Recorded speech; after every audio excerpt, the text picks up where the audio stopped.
buenas noches o buenas tardes, según de dónde nos sintonizan. Bienvenidos a un nuevo programa. Esto es Radio Epicentro Argentina y con Fundación Junto al Desarrollo, JADE, los saludan desde Mendoza para todo el país y hacia todos los puntos cardinales. Nos auspicia el Colegio Mexicano de Profesionales en Gestión del Riesgo y Protección Civil y PAC Atogapán. Desde México nos brindan su apoyo logístico Héctor Paz Díaz y Eric Álvarez. En Mendoza está nuestro productor Marcelo Piatti. Y bueno, y yo, Gloria Bracci, una servidora. En realidad, hoy tenemos un programa que lo hemos difundido especialmente, ¿no?, para todas aquellas instituciones que tienen que ver con la gestión de riesgo y la protección civil, la población en general y todo aquel que se quiera acercar. Buenas tardes, buenas noches, Engels, Cortés. Buenas noches, Gloria, ¿cómo estás? Muy bien, encantada de tenerte con nosotros. Hacía tiempo que no nos veíamos, por lo menos nos vemos en la pantalla, por lo Sí, menos. al menos. Claro, y hablar de un tema que el cual eres realmente una autoridad, así como decimos nosotros, un gran profesional, psicólogo con estudios en maestría. Y cuéntame, ¿qué más, por favor? Cuéntanos. Bueno, no es tan larga. Yo estoy trabajando desde el 86 en la gestión de riesgos, crisis, conflictos armados, emergencias, desastres en 30, 40 países en Latinoamérica, en el Caribe, en África y en Europa. Entonces, todo el tiempo mi ejercicio profesional ha estado relacionado con las crisis, con los riesgos, y particularmente me he concentrado mucho en cómo optimizar el entrenamiento de las personas y de los equipos y el desempeño de esas personas y esos equipos en situaciones críticas. Claro, porque lo que siempre hablamos es de que alguien salió herido, a alguien le pasó algo, a alguna otra persona la rescataron de algún lugar, pero no nos damos cuenta de aquella herida que no se ve, ¿no? Y que también es, como bien dices, en las personas afectadas a la respuesta y la población en general. Es algo que no se nota. Sí, con frecuencia las cosas siempre ocurren de forma diferente a lo que el protocolo plantea. A la gente Ujú. se le enseña algo y tenemos las cartillas, tenemos la información, tenemos todos los procesos, pero a la hora del susto es muy probable que las personas terminen haciendo algo diferente, por un lado. Y algo que tú mencionas, sea lo que hagamos, bueno o malo, no importa el enfoque, quien lo media, quien lo coordina, quien toma las decisiones, quien reacciona, quien aprende, quien recuerda, es el cerebro. Claro, Entonces, por claro. eso hice una maestría en neuropsicología, porque me interesaba entender mejor cómo son esos procesos a nivel neurológico para que tomemos esas decisiones, para que tengamos esas reacciones en las situaciones críticas. Y para que aprendamos también a ver de qué manera nos podemos Sí, preparar. claro, sí, Y claro. además, es válido, como decías recién, para todo tipo de crisis, emergencias y desastres. De todos Sí. esos desastres que nos pueden afectar y que podemos tener un comportamiento determinado o una actitud determinada, serían aquellos de origen natural y también aquellos de origen antrópico, ¿no? Sí, o los mixtos, o bueno, los tecnológicos que también son antrópicos, o la gestión del riesgo de desastre se relaciona más con esos desastres de origen natural o al menos no intencional. Ujú. Pero tenemos otros desastres que sí son de origen intencional. Por ejemplo, las guerras, en donde sí hay una persona que tiene la intención de causarle daño a otras. Para nuestro cerebro, los impactos que reciben por una vía o por la otra, los recibe por las mismas estructuras nerviosas. Tenemos el mismo software y el mismo hardware para procesar esa información y para responder ante ellas. Entonces, al cerebro en realidad no le importa mucho si es de origen natural, si es de origen tecnológico, si no, lo que le importa es el impacto que está recibiendo y cómo vamos a reaccionar ante él. Claro, y ese impacto es de acuerdo a qué situaciones en la población, porque no todo el mundo está igual, ¿verdad? Y tampoco cualquier persona va a estar afectada. Hay a lo mejor el que está afectado, el que recibió el gran impacto, y hay niveles, el que recibió menos impacto, o es más o menos Eso parejo. depende de muchas variables. Una de las variables son los recursos con los que cuentan las personas. Ujú. Una persona, una comunidad, una entidad, una sociedad, un país con más recursos que le ha trabajado al tema, va a recibir unos impactos más manejables, con menores niveles de daños y pérdidas. Por el contrario, una persona o un colectivo que no tenga los mismos recursos al respecto, los impactos van a ser mayores. Claro. Esa es una de las variables, pero hay muchas otras variables. Otra variable importante es la magnitud del impacto y de la pérdida. Por ejemplo, si yo pierdo mi teléfono celular, voy a durar unos días de mal genio Ajá. y sufriendo hasta que tenga la oportunidad de tener otro celular. Esa pérdida me va a costar unos días de sufrimiento, de desasosiego y no mucho más. Pero si pierdo un brazo o si pierdo un ser querido, esa pérdida va a generar un impacto más largo y el proceso de recuperación también va a ser más largo y más complejo. Esa es otra de las variables. Todo se entiende mejor con ejemplos. Acordémonos del terremoto de Haití del 2010, que ni Mm. siquiera sabemos cuánta gente mató. Las cuentas pasaron por encima de 300.000 personas muertas. Resulta que muy cerca en el tiempo, en ese mismo año, tuvimos otro terremoto mucho más fuerte en Chile, al sur de Chile. Chile, en la costa Lo, sen- pacífica. lo Y sentimos acá. ese terremoto, sí, claro, en Mendoza lo tuvieron que sentir muy fuerte. Ese Sí. terremoto fue bastante más fuerte, tuvo más magnitud, liberó más energía, mucha más que la de Haití. Y ese mató más o menos 500 personas. 500 vidas es una pérdida muy grande, pero no se compara con 300.000 vidas que se perdieron en Haití. Entonces nos preguntamos, venga, pero ¿cómo así? ¿Cómo así que el terremoto más fuerte, el de mayor magnitud, Chile, no mató tanta gente como el de Haití? El de Haití fue muy fuerte, claro, pero no tanto. Entonces ahí Claro. nos encontramos con el concepto de vulnerabilidad, de las condiciones, los recursos que tenga la persona, la comunidad, la organización, el Estado, para prever la situación, para reducir esos riesgos, para reducir esos impactos. Ahora hablamos mucho de la acción anticipatoria, Ajá. Sí. y para recuperarnos de lo que sea que hayamos perdido. Sin duda alguna, la sociedad chilena cuenta con muchos más recursos que la sociedad haitiana. Es mucho menos vulnerable ante esa amenaza en particular. Por eso el impacto fue importante, muy importante, 500 muertes, pero no tanto, no de la enorme magnitud como la pérdida de 300.000 vidas en Haití.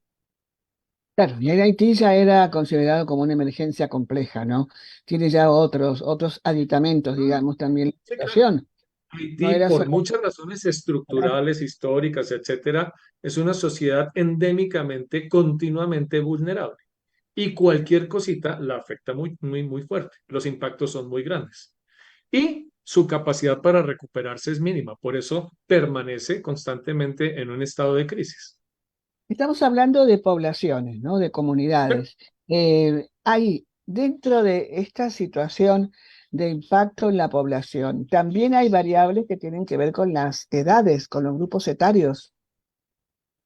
Hay muchas. Déjame, te voy a compartir, permíteme un segundo, te voy a compartir una imagen que me ayuda mucho a Adelante. explicar el asunto. Te voy a compartir, dame un Bueno, segundo. sí, adelante, vamos. Compartir, voy a Vemos. empezar a compartir, Marcelo, y me voy a ir bastante más abajo. Como te Ujú. decía, hay muchas variables que intervienen en el asunto. Esta imagen me ayuda mucho a explicar el asunto. Estamos hablando de salud mental, de las Ujú. personas, de las comunidades. Y la salud mental está compuesta por muchos, muchos, muchos componentes, que son los que les estoy proyectando aquí. La imagen no es mía. Ahí está la fuente bibliográfica. Ujú. Entonces, dependiendo de cómo está la situación de un colectivo ante cada una de las variables que está mencionándose ahí, y no son las únicas, hay muchas más, podemos hablar que esa comunidad tiene o no tiene, se acerca o no a un concepto de salud mental. Y esto también se relaciona de manera muy directa, muy, pero muy directa, eh, con las vulnerabilidades ante las situaciones críticas. Entre más brechas, entre más dificultades, entre más inequidades enfrenta un grupo, una comunidad, por ejemplo, pues los impactos van a ser mucho más grandes. Y la salud física, la salud mental, la salud integral de esa comunidad se va a ver más comprometida. claro. Pero muy claro, es buenísimo el gráfico, porque es muy Sí, claro. sí, sí, sí. Perfecto, Ayuda se mucho a entiende entender el asunto. perfecto. Está muy bueno. Esto se puede aplicar entonces en cualquier situación en la cual nos podemos encontrar con esos impactos que hablabas recién. ¿Y cómo es que articulamos con la acción anticipatoria? Bueno, la acción anticipatoria es un modelo.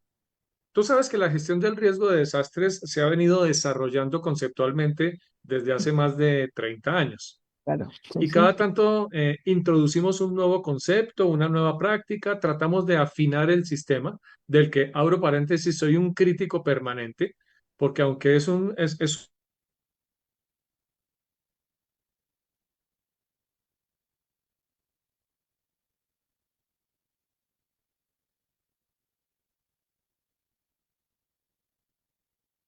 Sí, sí, bueno, vamos a esperar entonces un poco porque hemos tenido acá una dificultad técnica, es probablemente de origen, ¿no? De Colombia. Ya enseguida a lo casi mejor. siempre se limitan a responder a Ahí los está. desastres. Bien. Nos habíamos Me habías desencontrado un ratito. Sí, nos habíamos desencontrado, pero has retomado, has vuelto. Estamos juntos otra vez. Adelante. sí, déjame que cuando me saca, se desordena la presentación. Sí, Bueno, no importa. Estamos en una conversación para que sí. sea inclusive mucho más light, Y te más voy a compartir otra imagen. Lo que les adelante. estoy compartiendo en este momento es la pirámide de soporte psicosocial, que es un acuerdo también conceptual de todas las entidades, las organizaciones, etcétera, que hacemos trabajo de soporte psicosocial en emergencias. No importa si es por origen natural o por desastres o guerras o desplazamientos o lo que sea. Es el acuerdo más o menos acertado que tenemos en la comunidad internacional al respecto de cuando vamos a tratar un tema de estos, cuál es el orden de las prioridades que tenemos que cubrir. Y vas a ver Bien. que está íntimamente relacionado con la gráfica anterior. Ujú.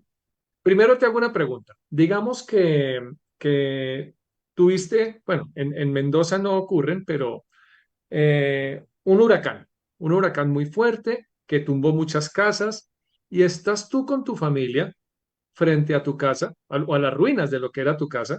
Afortunadamente están todos vivos, pero lo perdieron todo. Tienen mucho miedo, tienen hambre, tienen frío, no saben dónde van a dormir esta noche. Y llego yo como psicólogo y les digo, ¿están muy estresados? Perfecto, le tengo el taller para la reducción del estrés. Claro. ¿Qué haces tú con mi tallercito? ¿Me recibes la oferta de manera cariñosa?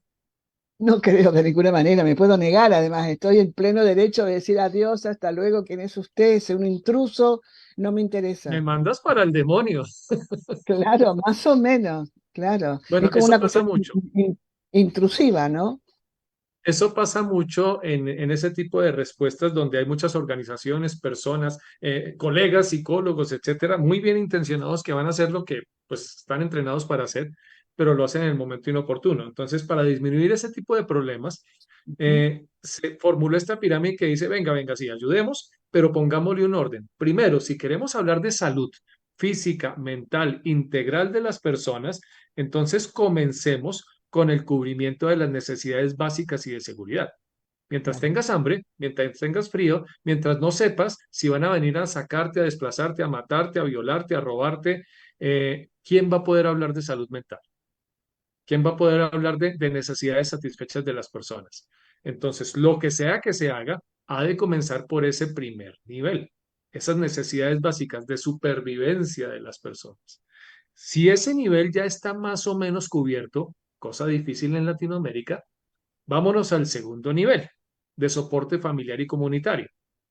Los seres humanos somos animales sociales, somos animales de grupo, necesitamos formar parte de varios grupos. Esos grupos nos dan una identidad, esos grupos nos dan una protección, esos grupos nos dan una visión de la vida, un acento, unas formas de hacer las cosas. Por ejemplo, tú y yo formamos parte de un gran grupo que es el de los latinoamericanos, que tenemos muchos elementos en común, pero tú formas de un grupo distinto que el mío. Tú formas parte del grupo de los argentinos y yo de los colombianos, que ya tenemos bastantes diferencias en cómo vivimos la vida. Pero tú tienes otros grupos, tú formas parte de otro grupo familiar, tú formas parte de tu grupo profesional con los que compartes unas formas de entender y de hacer las cosas. Bien, lo que sabemos es que en la medida en que mi grupo esté más o menos estable, más o menos firme, más o menos protector, eh, eso me sirve a mí. Claro. Entonces, es el segundo nivel que hay que tratar de trabajar. Por ejemplo, si estamos trabajando con niños o con personas con algún tipo de vulnerabilidad o con personas mayores, etcétera, su red de sustento, su tejido social, es el segundo nivel que tenemos que trabajar para recuperarlo, para repotenciarlo, para que haga lo que sabe hacer en el beneficio de la calidad de vida de las personas. Y después, en los niveles superiores, vienen otras tareas, el nivel de soporte focalizado no especializado, cuando ya encontramos problemas específicos. Mira, es que aquí en esta comunidad hay problemas de violencia intrafamiliar. No, que aquí el problema es de temas de consumo de sustancias. No, que aquí es la deserción escolar. Entonces, ahí sí ya empezamos a hacer un trabajo focalizado hacia ese tipo de problemáticas, pero primero en la primaria, primero las bases. Yo no puedo llegar a trabajar estos temas focalizados sin haber trabajado estas bases iniciales. Y el cuarto nivel de soporte especializado, ese ya es la atención clínica, que ya solo pueden dar los expertos clínicos, un psicólogo clínico, un psiquiatra, un neurólogo, algunos terapeutas, para más o menos el 5 a 10% de la población. Te explico. Las crisis, los problemas, las pérdidas son parte de la vida. Todo ser humano va a sufrir varias crisis significativas a lo largo de su vida. Va a perder el empleo o varios empleos, va a perder varias parejas, lo van a robar, va a tener problemas de salud, va a perder miembros de su familia, va a tener problemas de salud. Así es la vida, eso pasa. Pero la mayoría de seres humanos tenemos la capacidad de recuperarnos de estas situaciones críticas, de ese dolor, de esa pérdida, con el tiempo.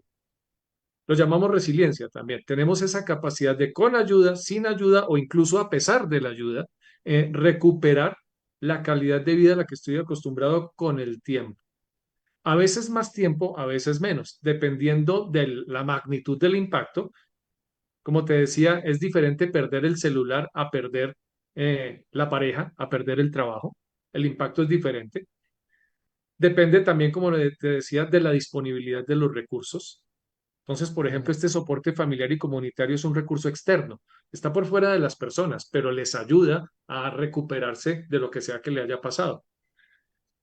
Pero como te decía, a la larga, la mayoría tenemos la capacidad de recuperarnos por nuestra cuenta. Si recibimos ayuda, mejor, eso se puede acelerar. Pero hay un 5%, a veces puede ser 10% de la población que solita no puede, que se queda enganchada, que se queda enganchada en los procesos de duelo, de rabia, de negación, de profunda tristeza, se queda enganchada ahí como corcho en remolino, no va a ninguna parte. Ellos son los que necesitan este nivel, no todos. El hecho de que yo haya pasado por una situación crítica, el desastre, el atentado, el asalto, la violación, lo que sea, eso no me patologiza, no me pone el rótulo de enfermo. No, soy Claro. un ser humano que estoy pasando por una situación crítica. Pero hay un 5% de las personas que no cuentan con los suficientes recursos propios o recursos externos para superar la situación crítica. Esos son los que se atienden aquí, en este nivel. La gran mayoría de la población llega máximo hasta el tercero. Ah, mira, ¿qué tal? Ahora una cosa que me intriga, ¿no? Me intriga muchísimo. Ajá. Ese impacto, ¿en qué se manifiesta? ¿En una conducta, en una actitud? ¿Viene el famoso estrés traumático o postraumático? No sé cómo hay que denominarlo. ¿Le pasa a todos? ¿cuáles son las consecuencias y cuáles serían algunas de las secuelas que a lo mejor quedan? Ah, se habla mucho por ahí también de ataque de pánico, ¿no? No sé, lo confunden a veces con miedo, creo yo, pero parece ser que es uno de los aspectos del estrés. Ok, ya que mencionaste el estrés, déjame te proyecto otra cosita. Ya la estoy encontrando y ya la tengo aquí. Y te la voy a proyectar en este instante. Claro, porque Ábrete eso es lo que sésamo. yo siempre estoy escuchando por ahí. Ahí está. No, pero me voy a ir antes a otro tema, un tema básico para ver antes de este tema. Estrés, estrés, estrés, estrés, estrés. El estrés Me puede voy ser antes un, todavía, me voy antes todavía. dijo, como dijo una paciente de un psicólogo amigo, mire, no tengo un estrés, lo mío es 4. No, Ven, mencionaste el tema de estrés y lo mencionaste dentro del contexto de entender las reacciones de las personas ante las situaciones críticas. Para conversar sobre el asunto, saluda por favor con mucho cariño a tu ah, ah, querida tátara abuela. No la niegues, no, no yo lo no, podemos negar. no, yo comprendo lo que decía Darwin, no, no, estoy con eso. Este es el Australopithecus erectus. Exacto, no la podemos negar porque todos los seres humanos en este planeta venimos de ahí, pasamos por ahí. Ella, por supuesto, no fue un ser humano, ella fue un prehomínido, ella fue un Australopithecus afarensis. Ella vivió hace unos 4 o 5 millones de años en las sabanas de África nororiental. Y Leakey, el paleontólogo que descubrió los huesitos, le puso ese nombre, Lucy, en honor a alguien, seguramente.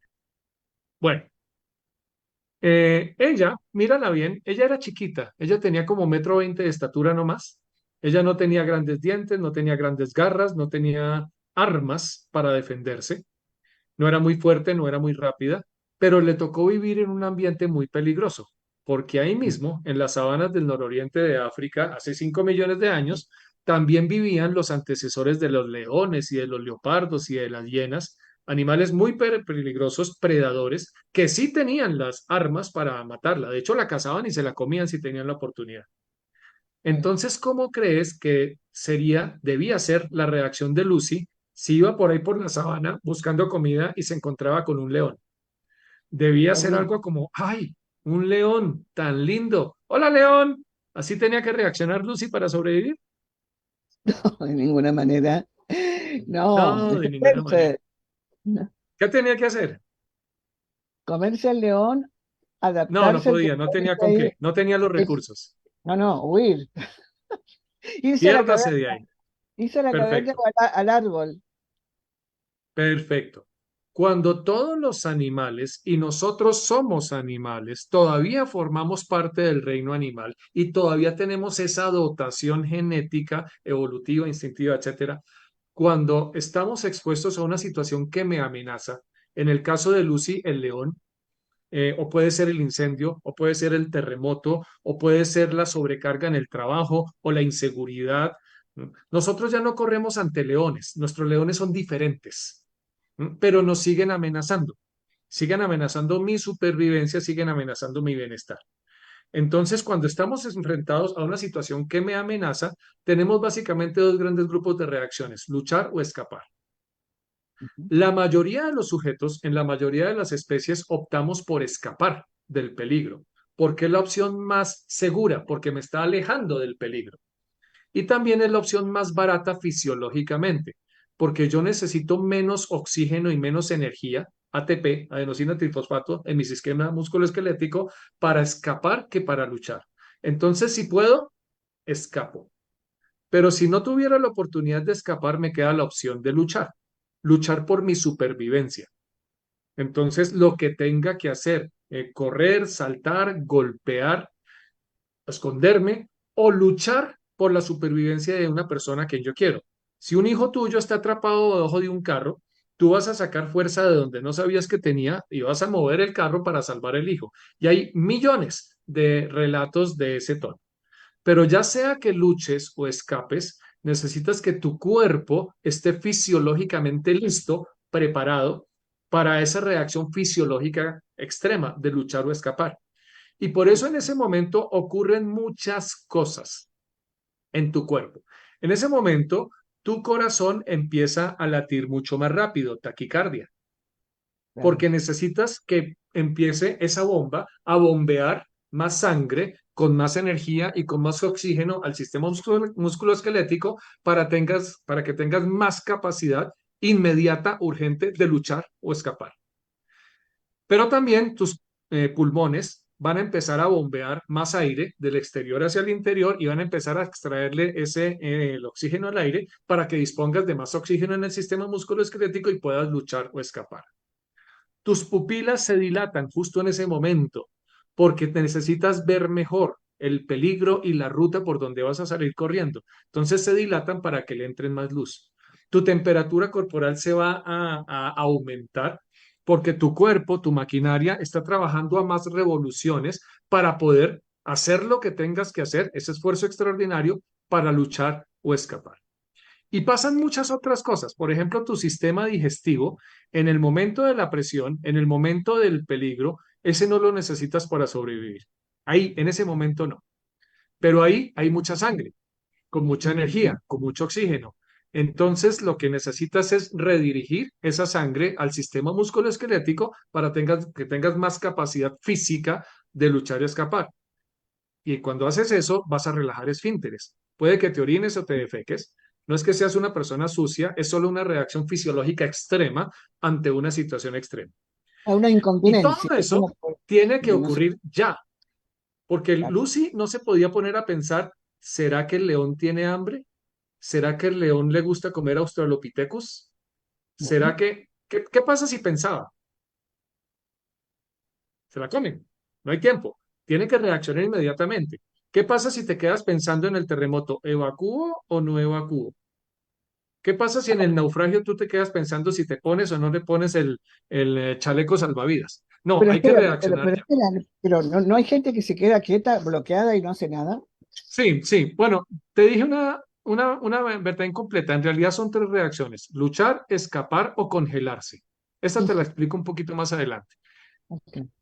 Pero puede pasar, y hay muchos eventos, y ya lo sabemos neurológicamente qué exactamente y en dónde está pasando cuando una persona se queda ni para atrás ni para adelante y no reacciona ante la situación crítica. Pero ¿para qué es?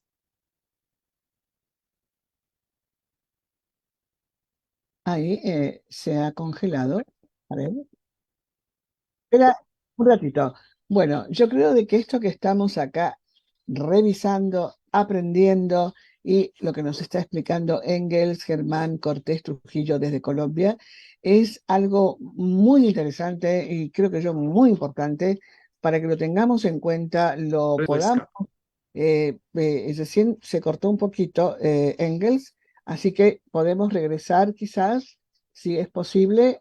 Se ha cortado desde Colombia, desde allí. A lo mejor está Sí, el volvió ahí, Australopithecus por ahí andando. Ahí volvió, ahí volvió. ahí volví. Sí. Adelante, No me adelante. quiere oír, Estábamos, me está sacando todo el tiempo. Ok, no sé, anda el Australopithecus por ahí, no sé, porque lo estás nombrando mucho. A Lucy. bueno, te estaba explicando. Y a eso lo llamamos estrés, a esa reacción Al estrés. súbita, inmediata para poder reaccionar. La gente entiende el estrés como negativo y tienen razón. De hecho, el siglo pasado lo llamamos la enfermedad del siglo, porque el Ujú. estrés está relacionado con muchas enfermedades que matan a las personas. Pero no es solo negativo, el estrés también tiene una connotación positiva. El estrés es un mecanismo normal, natural de respuesta. Es adaptativo evolutivamente, nos permitió sobrevivir y evolucionar a lo largo de los años. Es necesario para nuestra supervivencia. Es decir, si a Lucy, la tatarabuela, no le hubiera estresado la presencia del león, no había corrido. Y Claro. el león la habría cazado y no habría sobrevivido, no habría evolucionado, no existiría la especie humana. Si No a ti no te tendríamos. estresara tu trabajo, hasta cierto punto, no trabajarías, no te levantarías de la cama, no irías a trabajar, no. Si a mí no me generara algún nivel de estrés, esta conversación no la había preparado, ni siquiera estaba acá. Entonces, el Claro. estrés es necesario para movilizarnos, para activarnos. ¿Qué hubo? Levántese, muévase, haga lo que tiene que hacer. Y de vez en cuando en la vida recibimos retos. Tiene que presentar el proyecto mañana a las 5 de la mañana, entonces me trasnocho y hago lo que tengo que hacer. Tengo que hacer más tareas de las necesarias, entonces tengo la capacidad de tener ese esfuerzo fisiológico y neurológico adicional gracias a la descarga catecolaminérgica que me da la energía, que me da la concentración para poder funcionar y superar el reto. Bien. Entonces, hasta ahí el estrés es positivo. Sin él no podríamos vivir. Y podemos manejarlo. Pero, pero, llegando a tu pregunta de hace un rato, si ese estrés es agudo, es decir, si es un estrés muy agresivo, muy intenso, por una experiencia muy traumática, una violación, tortura, ver morir a alguien que uno quiere, ver morir mal a una persona, ahogado, quemado, aplastado, asesinado. Un evento muy violento, un huracán, un terremoto, un accidente automovilístico, un accidente aéreo, sufrir mucho dolor físico, sufrimiento. Un solo evento suficientemente traumático puede romper el equilibrio, puede hacernos daño.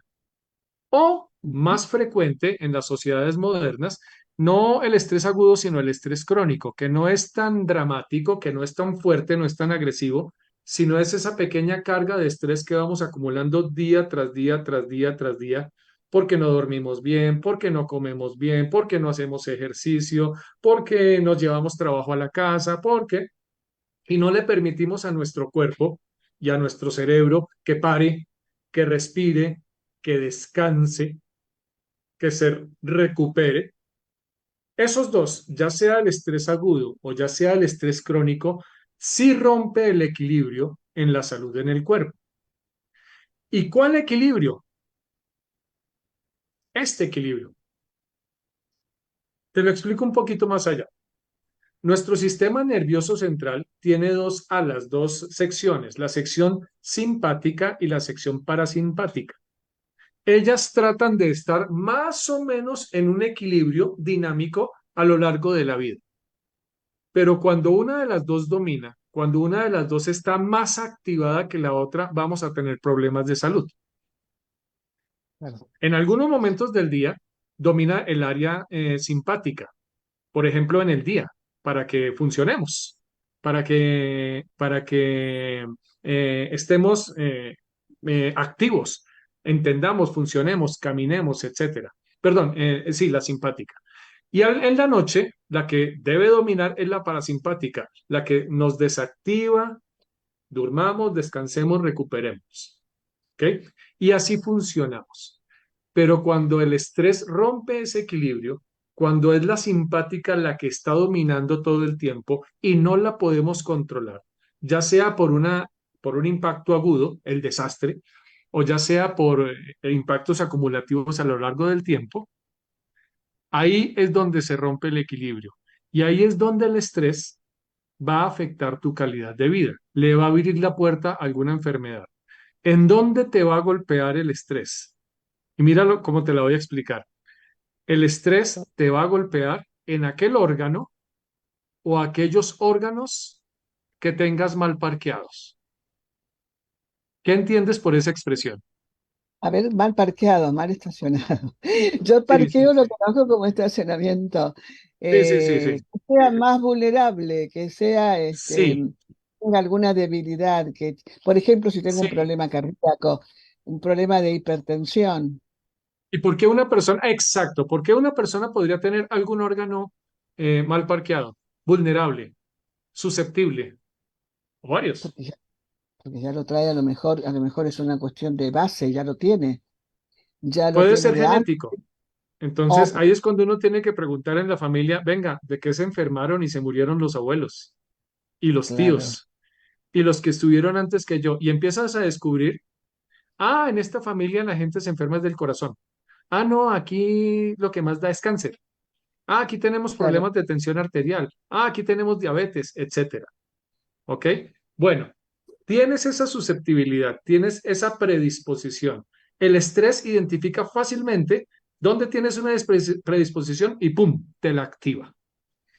Y ahí en un Pero desastre también, ocurre eso, al encontrarnos con la emergencia grave, eso se reactiva, se activa, ¿qué sucede? Si la Porque persona tenemos que no tiene los explicárselo, tenemos que explicarlo. recursos, no tiene los recursos de autoprotección, de disminución Sí, de esa vulnerabilidad, es bastante probable, no te lo puedo firmar en piedra, pero si sigue expuesto a lo largo del tiempo a ese exceso de presión, el estrés va a ayudar, no es el único que participa, pero va a ayudar a despertar esas susceptibilidades, y a acá romper tenemos ese una equilibrio. pregunta. Bueno, acá tenemos una pregunta de las personas que nos están sintonizando ahora, y es la siguiente. Voy a tratar de leerla porque es larga. Es cómo hacemos para que la población que está expuesta a sufrir un desastre pueda anticiparse a esto y que no le ocurra, o que le ocurra menos, diría yo, ¿no? Es una pregunta fácil de hacer, pero es compleja, bastante compleja. ¿Se acuerdan de la lámina de las determinantes sociales Sí, del riesgo y de la salud mental? Pues hay que sí, intervenirlas. ¿Se acuerdan que durante toda la intervención yo les he estado hablando sobre los recursos que tienen las personas? Los exacto. recursos son el conocimiento, los recursos son la organización, los recursos son la práctica sistemática repetitiva. Si una comunidad ha desarrollado recursos ante ese tipo de situaciones, va a disminuir los impactos. Su Claro. nivel de estrés va a ser no tan significativo, no tan agudo, y su Ujú. afectación en su salud física o mental no va a ser tan significativa. Claro, y va a poder Entonces, ayudar a otros, va a poder ayudar a los demás. claro, y ayudarse a sí mismo para empezar. ¿M? Claro. Entonces, todas las acciones de mitigación de riesgos, todas las acciones de preparativos para emergencia, por ejemplo, enseñarle a la gente a hacer una evacuación, siempre comenzando, esto es teoría básica, pero comenzando sobre el diagnóstico de los riesgos. Bueno, aquí ¿qué puede pasar? Porque no tiene ningún sentido que en Mendoza yo los prepare para, mm, bueno, ustedes tienen sonda, ustedes tienen terremotos. eh, Terremotos, no, todo menos tsunami. Todo menos tsunami no Eso, tenemos. ese es el Todo, ejemplo. No tiene todo lo ningún demás. sentido que yo a ustedes los prepare para tsunamis en Mendoza, porque esa no es una amenaza para su contexto. No, Entonces, para responder a la pregunta, primero identifique, haga un diagnóstico de las amenazas. Aquí, ¿qué puede pasar? Aquí, ¿qué impactos puede haber sobre las personas? Después de hacer ese diagnóstico muy claro, empiece a desarrollar las acciones de mitigación. Mendoza, uy, sí, aquí sí estamos expuestos a riesgo sísmico. Y sabemos que en el riesgo sísmico, cuando se caen las construcciones, porque no están bien hechas, matan a las personas. Ah, bueno, entonces para disminuir ese impacto, tenemos que trabajar a la sismorresistencia de las construcciones, que claro, tengamos códigos de construcción sismorresistente para que las construcciones sean mejor hechas, para disminuir, nunca va a eliminarlo, pero para disminuir la probabilidad de que se le caigan encima a la persona. O, por ejemplo, programas que hemos hecho en muchos proyectos, en muchos lugares. En Latinoamérica, mucha gente vive en construcciones que no son levantadas, no son hechas, no fueron diseñadas ni construidas por un ingeniero o por un arquitecto. La cosa es más claro. artesanal. Son hechas por maestros de obra, por personas que no pasaron por una universidad. Bueno, he dirigido programas en donde se ha entrenado a los maestros de obra de acuerdo a los códigos técnicos del país sobre, bueno, si es una obra pequeña donde va a vivir una familia, usted cómo puede hacer esa obra, esa casita, de manera que resista más cuando venga el próximo terremoto. Claro, claro, Entonces, si la casa está bien hecha, disminuye la probabilidad de que se le caiga la casa encima de las personas, disminuye los impactos en la salud física, en la salud emocional, en la calidad de vida de esa familia. Entonces, a eso se refiere la mitigación. Mitigación es todo lo que usted hace para disminuir los riesgos. Pero Ujú. después vienen los preparativos. Bueno, ¿qué hay que hacer en caso de terremoto? Ah, bueno, cuando ya empezó a temblar, la gente tiene que saber si debe evacuar o no, dependiendo del tipo del lugar en donde está, y si va a evacuar, cómo lo tiene que hacer, y cuáles son las necesidades que tiene que prever. Entonces, que el agua, el centro de reserva, lo que tenga que necesitar para sobrevivir un par de semanas después del terremoto, sin tanto sufrimiento, porque en ese momento el Estado y la sociedad no van a tener las capacidades para ayudarlo, porque también están impactados. ¿M? Claro. Entonces, en general, respondiendo a la pregunta, es un ejercicio de previsión basado en el diagnóstico inicial de aquí qué puede pasar y cuáles son las condiciones de vulnerabilidad de las personas si eso pasa. Cuando usted hace ese ejercicio, va a darse cuenta qué tiene que hacer, en dónde tiene que trabajar, en mitigación, en respuesta, en acción anticipatoria, que la acción anticipatoria forma parte de la respuesta, pero antes del impacto. Entonces, por ejemplo, funciona muy bien en inundaciones, que ya Ujú. sabemos que en determinada temporada del año, si se dan ciertas variables hidrometeorológicas, determinados sectores tienden a inundarse. Y eso pasa de manera cíclica. Entonces no necesitamos esperar a que el año entrante la gente tenga el agua otra vez en las rodillas para empezar a reaccionar. La acción Claro. anticipatoria nos enseña a reaccionar cuando se empiezan a dar unas variables que en el pasado ya nos generaron la crisis antes de que tengamos la crisis. Ah, bueno, si se empiezan a dar estas variables, ¿a partir de qué punto me llevo a la gente a otra parte? ¿Los evacúo? ¿En dónde instalo los centros de reserva? No esperar a que ya la gente esté inundada y muriéndose de hambre para empezar a pensar a ver cómo les hago llegar la ayuda. Esa ayuda se pudo posicionar desde mucho antes. Ya sabíamos lo que iba a pasar. Acá tengo otra pregunta más. Señora, las que ¿Qué son quieras. los, sí, qué sería entonces prepararnos para los primeros auxilios? Se llaman primeros auxilios psicológicos. Ya antes habías dicho que no conocemos a las personas, que las personas me pueden decir que me vaya, chao, hasta luego, Bueno, pero se hace, antes pero de se responder trabaja esa pregunta, y se voy entrenan a dar para un eso. rodeo para llegar a la respuesta a esa pregunta. Ok. Hay otra crítica permanente que yo hago a los psicólogos, mi profesión, a los psiquiatras, a la gente que está relacionada con la salud mental. Y es porque tenemos infinidad de modelos, de propuestas metodológicas, de abordajes para prestarle primeros auxilios a las personas en situaciones críticas, Ujú. para remendarlos, para componerlos cuando ya se rompieron. Y solo estamos esperando a que ocurra algo que los rompa. La guerra, el desastre, el desplazamiento, lo que sea. Entonces, cuando la gente ya está descompuesta, cuando la vida ya se les amargó, ahí sí llegamos nosotros, los salvadores, a prestarles primeros auxilios psicológicos y a remendarlos. Eso hay que hacerlo, eso hay que seguirlo haciendo. Y sí es importante, y solo basta que aunque usted ponga en internet primeros auxilios psicológicos, y va a encontrar infinidad de propuestas, sí, pero la crítica que yo le hago a los colegas es, venga, venga, venga, venga. Y si trabajamos antes de que se rompan, justamente para que no se rompan, habrá formas de reformar, perdón, de reforzar los recursos de las personas, de las comunidades, de las organizaciones, de las sociedades, para disminuir esa vulnerabilidad. Habrá formas de desarrollarles esos recursos propios y esos recursos externos para que no tengan que sufrir tanto, para que no se rompan. Entonces la Hay invitación es, ok, sí, comiencen con los primeros auxilios psicológicos. Es importante. Pero bajo ese esquema, seguimos bajo la mirada limitada de los sistemas, entre comillas, de gestión del riesgo de desastres en nuestros países, que dicen que hacen gestión de riesgos y poquito gestionan y todo el tiempo están reaccionando después de que la gente ya está mal, después de que la gente ya está rota. y Comiencen fíjate por que ahí, sí, hay que tener esa esas capacidades, esa pero es la una vez palabra. que domine cualquiera de estas propuestas metodológicas, que hay muchas de estas propuestas, empiece a mirar qué tiene que hacer para fortalecer esas capacidades de esa comunidad desde antes. de que ocurra el Aquí, evento. Y aquí te vuelvo a bien. compartir. Señora, Comparta nomás. Adelante, Engels.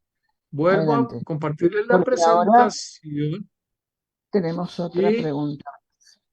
me voy. Dame un segundo que ahora esto se puso rebelde. Opa. Acá tenemos también la otra No, ya, pregunta ya. que yo estoy catando, después te la voy a hacer cuando encuentres tu lámina, porque ya no es referida a la población, sino que está referida a los equipos de búsqueda y rescate, pero lo vemos enseguida. ¿Lo Ok, encontraste? ya la encontré, ya la están viendo. Entonces, ¿qué tengo que hacer para reforzar esa salud física, esa salud mental de las personas a lo largo de la vida? No solamente esperar a que un desastre las golpee. Bueno, mire, ahí tienen muchas variables en donde podemos intervenir. Me interesa esto de las políticas públicas, porque esto de las políticas públicas yo no lo veo muy a menudo mencionado. O sea, como que el término, el concepto salud mental está como que lo vamos a correr un poquito para allá. No. Pero afortunadamente las crisis, en la cultura occidental entendemos las crisis como problema, entendemos la Claro. crisis como algo no deseado, no nos gustan las crisis, no las queremos. Algunas culturas occidentales también la entienden así, pero simultáneamente les dan una connotación de oportunidad. Cuando uno entra en crisis, sufre, le duele, maldice, pero también tiene la oportunidad de mejorar las condiciones y de desarrollar recursos, insisto con eso, de desarrollar resiliencia para que no lo vuelva a afectar este tipo de crisis tan duro en el futuro. ¿Y por qué lo digo?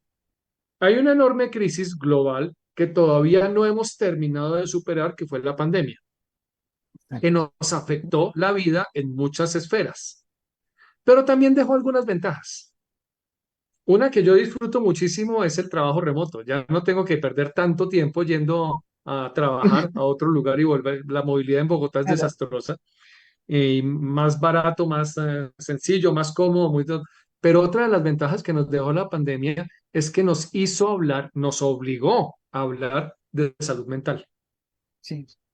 Porque después de que nos preocupamos por la salud física y que nos íbamos a enfermar y que nos íbamos a morir, y a mucha gente le pasó, y después nos empezamos a preocupar por el tema económico, porque eso nos afectó la economía a todos, etcétera. Después de varios temas de la afectación social, que ya no podíamos salir y ver a los amigos y salir a tomarnos un vino, etcétera, después vino el reconocimiento de la afectación en la salud mental, que nos estábamos volviendo locos porque estábamos encerrados. Y además de volvernos locos, nos estábamos matando los unos con los otros porque estábamos ahí obligados a estar en el mismo espacio. Y aumentaron los niveles de violencia intrafamiliar y de maltrato contra los niños, etcétera, y suicidios. Y eso obligó a los estados a pensar, a aceptar que existía la salud mental y permitió el desarrollo de algunos modelos y de algunas prácticas interesantes que no existían después de la pandemia. O, por ejemplo, aumentó de manera significativa la consulta psicológica, lo cual es bueno. No es que estemos mal, los psicólogos no son para los locos, los psicólogos son para las gentes que quieren solucionar problemas. Entonces, algo positivo es que las personas empezaron a darse cuenta de, ve, sí, consultar al psicólogo es bueno, es una buena idea. Y aumentó la consulta psicológica y algunos mantienen el hábito. Mira, eso es Ujú. como cuando a tu carro le suena algo, tú lo llevas al taller de carros para que Claro. le arreglen lo que tengan que arreglar. Y si a tu cuerpo le duele algo, tú llevas tu cuerpo al taller de cuerpos, al médico, para que arregle lo que tenga que arreglar. Y si te duele una muela, llevas la muela al taller de muelas, al odontólogo. Eso lo hacemos. Bueno, la cabeza también necesita mantenimiento y pintura de vez en cuando.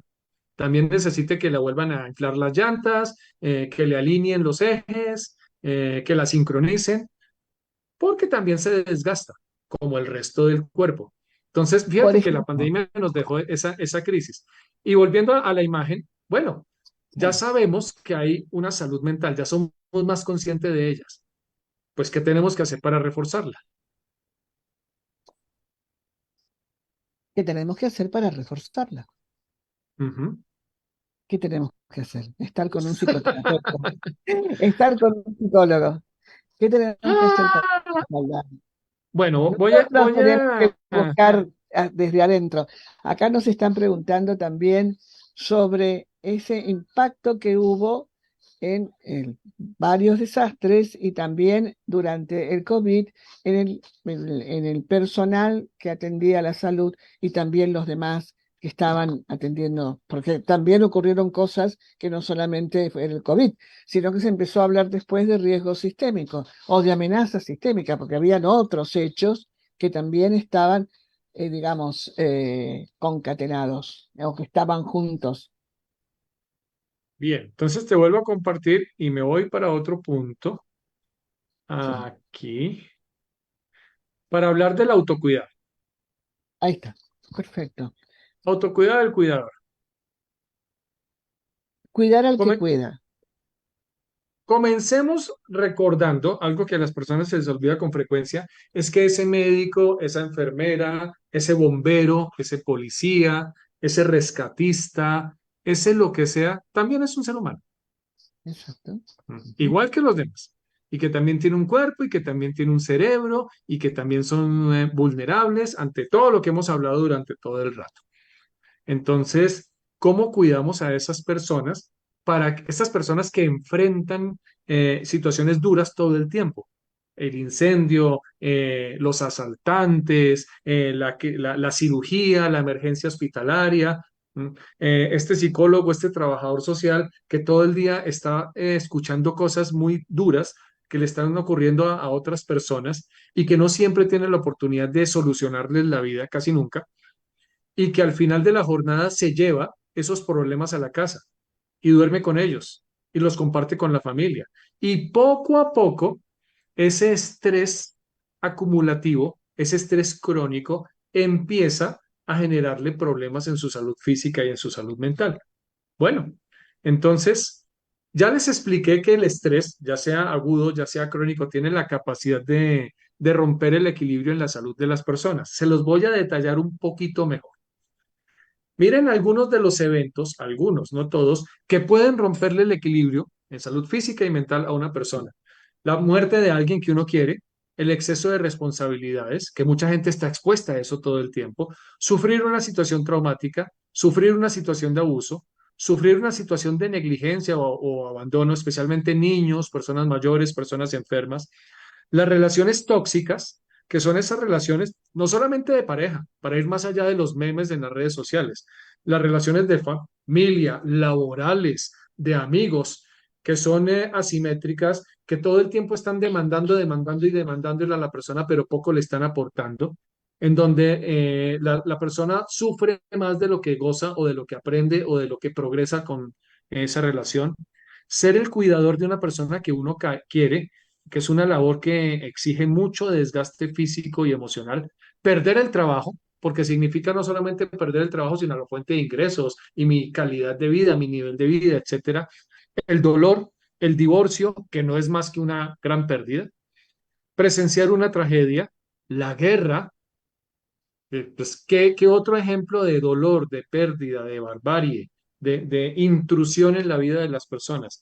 El exceso de estrés al que estamos tan adictos porque queremos ser personas muy importantes y llenas de muchas responsabilidades y tal, y nos metemos en muchas tareas que nos desbordan, el dolor crónico, la enfermedad física, cualquiera de esas situaciones puede llevar no solo a afectaciones físicas, sino afectaciones psicológicas en las personas. Y estos cuidadores, este médico, esta enfermera, este trabajador social, este bombero, este rescatista, este policía, está sometido, está expuesto a varias de ellas. Entonces, ya que dentro de su carrera, dentro de su oficio, va a tener que estar expuesto a estas situaciones, pues más le vale aprender a manejarlas para no tener que pagar el costo que pagaría una persona si no tiene los recursos para enfrentarlas. ¿Cómo se hace? Acá está, biología del estrés. Nos están quedando pocos minutos, nos quedan 6 minutos para terminar el programa. Y se pasó volando. Entonces te lo resumo muy rápido. Es una Hay pena. muchas No, te cosas. vamos a volver a entrevistar otra vez. Esto se fue. Hay muchas cosas que la gente necesita saber hacer al respecto. Ujú.